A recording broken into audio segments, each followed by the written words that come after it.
राधे राधे। जय श्री कृष्णा। जन्माष्टमी की आप सभी को बहुत बहुत शुभकामनाएं। आज श्री कृष्ण जन्माष्टमी का अवसर और रात के 12 बजने वाले हैं। भगवान का जन्म का समय हो रहा है। जैसे जैसे घड़ियां बदल रही हैं, सुई 12 बजाने के लिए जा रही है, वैसे वैसे मौसम बहुत अच्छा हो गया है यार।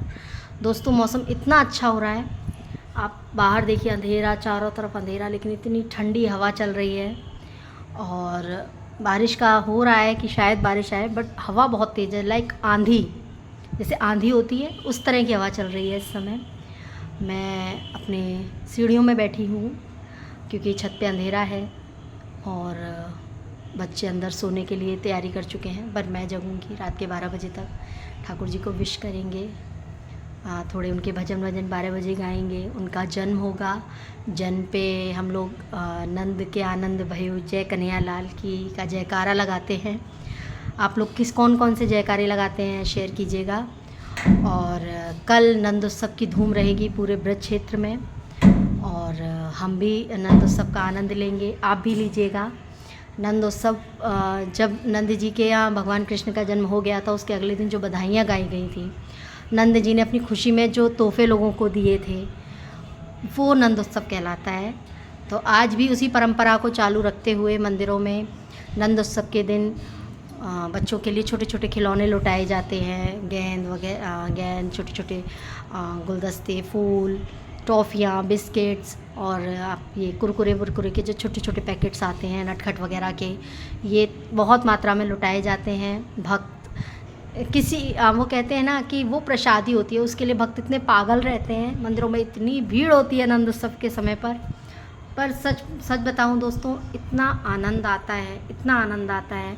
उस आनंद के आगे बड़ी से बड़ी कह सकते हैं ना कि बहुत बड़ी बड़ी चीज़ें हम लोगों को फीकी लगती हैं उस आनंद के आगे।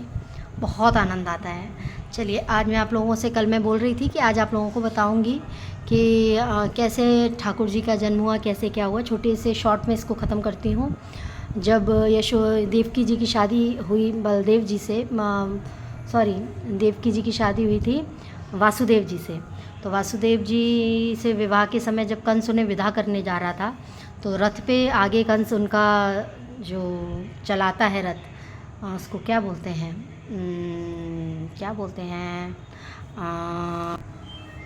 तो अभी एग्जैक्ट वर्ड नहीं याद आ रहा है मुझे कि उसको क्या बोलते हैं। वैसे मुझे पता है और ज़ुबान पे रखा है, पर मैं बोल नहीं पा रही हूँ। तो शॉर्ट में बताती हूँ। कंस भगवान कृष्ण के माता पिता ये देवकी और वासुदेव जी का रथ चला रहा था और वो उन्हें विदा करने जा रहा था, देवकी जी को। सारथी, देखिए आ गया ना। तो उस समय कंस सारथी बना था और जैसे ही वो मथुरा की सीमा लागने वाला था, तभी आकाशवाणी हुई और उसमें बताया, हे कंस, जिस बहन को आज तू इतने प्रेम से विदा कर रहा है, इसी का 8वां पुत्र तेरे वध का कारण बनेगा। ये सुनते ही जो कंस था वो क्रोध में आ गया और उसने तत्काल ही देवकी और वासुदेव जी को कारागार में बंद कर दिया। और उसके पश्चात देवकी, माता देवकी के 7 पुत्र हुए और 7वां पुत्र उनका बलराम जी थे, जिन्हें माता रोहिणी के गर्भ में भगवान ने स्थापित किया था, माता देवकी के गर्भ से। तो उसके बाद 7 पुत्र होने के पश्चात 8वें पुत्र के रूप में भगवान कृष्ण का जन्म हुआ। रात को भगवान विष्णु ने माता देवकी और वसुदेव जी को स्वप्न दिया और उन्हें बताया कि आप इस बालक को वहाँ छोड़ के आइए और वहाँ एक कन्या ने जन्म लिया, उसे आप अपने पास वापस लेके आइए। तो कन्या रूपी जो योग माया जी थी, उन्हें लेके वसुदेव जी उसी जिस टोकरी में वो भगवान कृष्ण को लेकर गए, भगवान कृष्ण को ले जाते समय जब जो देवकी जी और वसुदेव जी को स्वप्न में भगवान बोल रहे थे कि हम जन्म ले रहे हैं, तो उन्होंने बोला कि हम कैसे लेके जाएंगे, आपका आदेश हम कैसे मानेंगे, क्योंकि बाहर द्वारपाल हैं और वो जग रहे हैं। तो बोले, उस सब की आप चिंता मत कीजिए, हम बेड़ियों में कैद हैं। तो तत्काल उनकी बेड़ियां खुल गईं, द्वारपाल थे वो सो गए और जो 7 दरवाजे थे कारागार के, वो स्वतः ही खुल गए। 7 द्वार खुलने के पश्चात बाबा वसुदेव जी, नंद जी नहीं, बाबा वसुदेव जी उन्हें अपनी टोकरी में रख के यमुना माता के रास्ते से और वहाँ गए गोकुल। जब वो जा रहे थे तब यमुना जी उफान पे आईं, क्योंकि उन्हें अपने स्वामी, अपने प्रभु के चरण छूने थे और भगवान उनके साथ लीला कर रहे थे। बार बार अपना पैर टोकरी से बाहर निकालते थे, बार बार अंदर कर लेते थे। यमुना जी कह रही थी, मुझसे भी छल कर रहे हैं। तो उस वक्त भगवान पर, क्योंकि बारिश बहुत तेज़ हो रही थी, तो भगवान पर छाया करने के लिए स्वयं शेषनाग जी पृथ्वी पर आए यमुना जी में, और आगे वासुदेव जी थे, उनके शीश के ऊपर भगवान कान्हा थे, और कान्हा के ऊपर शेषनाग जी, और चरणों में माता यमुना उनके चरण पखारने के लिए बढ़ती जा रही थी। और जब भगवान ने देखा कि अब तो बाबा डूब जाएंगे, वसुदेव जी डूब जाएंगे, तब भगवान ने स्वतः ही अपने चरण उस टोकरी से बाहर निकाले, और माता यमुना ने उनके चरण पखारे, और तत्काल उन्होंने वसुदेव जी को जगह दी, और तब वसुदेव जी गोकुल पहुंच गए।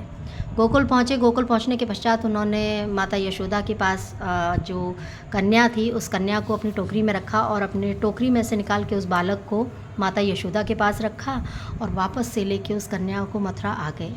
यहाँ कंस को पता चला कि देवकी ने अपने 8वीं संतान को जन्म दे दिया है, तो कंस आया, और उसने जैसे ही उस संतान को उठा के शिला पे मारा, वो उसके हाथ से छूट के उड़ गई, और बोली, हे दुष्ट कंस, तुझे मारने वाला तो कहीं और जन्म ले चुका है।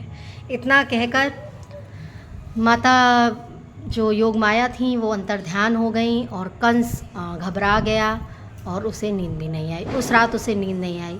उसके पश्चात उसने कई राक्षसों को प्रतिदिन हर 2-3 दिन बाद भगवान कृष्ण की खोज में भेजा, और जब उसे ये ज्ञात हो गया कि कृष्ण का जन्म गोकुल में है कृष्ण इस समय, और नंद के घर पर है, तो उसने और भी कई राक्षस भेजे जो कृष्ण को मारने के लिए गए, जिसमें कि आपको सूक्ष्म बताती हूँ। पूतना गई थी, और आपके बकासुर गया था, अघासुर गया था, और अंधक गया था, और अंधकासुर गया था, जो वो भंवर बन के गया था उड़ा के ले जाने के लिए। तो इस तरह से करके कई राक्षस भगवान श्री कृष्ण को मारने के लिए गए, और उन सबको भगवान ने मोक्ष की प्राप्ति कराई। और जो पूतना थी वो तो विषपान कराने गई थी प्रभु को, लेकिन उसको भगवान ने सबको तारा था ना, तो पूतना को तो माता का दर्जा दिया, क्योंकि उन्होंने उसे स्तनपान कराया था, तो उन्हें वैकुंठ मिला था पूतना को। इस तरह से कई राक्षसों का भगवान ने उद्धार किया। ये हुई कंस की तरफ की बात। अब जब सुबह यशोदा जी ने देखा कि उनके पुत्र जन्म ले चुका है, रोहिणी जी आई, उन्होंने बताया, यशोदा तू तो सो रही है, और तेरे घर भगवान ने जन्म लिया है, देख तेरे घर बालक, कितना सुंदर बालक ने जन्म लिया है। सुन के यशोदा माँ फूली ना समाई, क्योंकि यशोदा माँ की उस समय 60 साल उम्र थी जब भगवान उनके यहाँ जन्मे थे। तो उसके पश्चात नंद जी को उन्होंने बुलाया। नंद जी ने देखा, नंद जी फूले नहीं समाए, और वो हर्षोल्लास मना। नंद घर आनंद भयो, जय कन्हैया लाल की, और हाथी दीने घोड़ा दीने और दीनी पाल की। आज तो बधाई बाजी नंद भवन में। चलिए एक छोटा सा भजन आपके साथ शेयर करती हूँ सूक्ष्म में, जो हमारे अक्सर गाया जाता था, वही आपके साथ शेयर कर रही हूँ। जब नंद लाल होते थे कि आज तो बधाई बाजी नंद भवन में, आज तो ढोलकिया बाजी नंद भवन में, आज मेरी गुड़िया नाची नंद भवन में, मेरा कान्हा प्यारा आया नंद भवन में। तो मेरी बिटिया आज कान्हा बनी थी, लेकिन वो छोटी है तो अपना तिलक विलक सब मुकुट उकुट उतार के उसने फेंक दिया, बट ठीक है, बच्चा है। तो इसी तरह से भगवान कृष्ण का जन्म हुआ, और वो तारणहार थे, सबको तारा है उन्होंने। उनकी और छोटी छोटी लीलाओं की बहुत सारी कहानियों के साथ मैं फिर से एक बार आपसे मिलूँगी, और आज अपनी वाणी को यहीं विराम देती हूँ। वीडियो बहुत लंबा हो गया है, बहुत से लोग वीडियो देखते भी नहीं हैं, लेकिन देखिए, क्योंकि हर वीडियो में कुछ ना कुछ छोटी मोटी जानकारी मिलती ही है। तो वीडियो को पूरा देखा, और अगर पसंद आई हो तो प्लीज़ लाइक शेयर कीजिएगा। तो मैं आपसे फिर मिलती हूँ बहुत जल्द। राधे राधे, जय श्री कृष्णा, राधे राधे।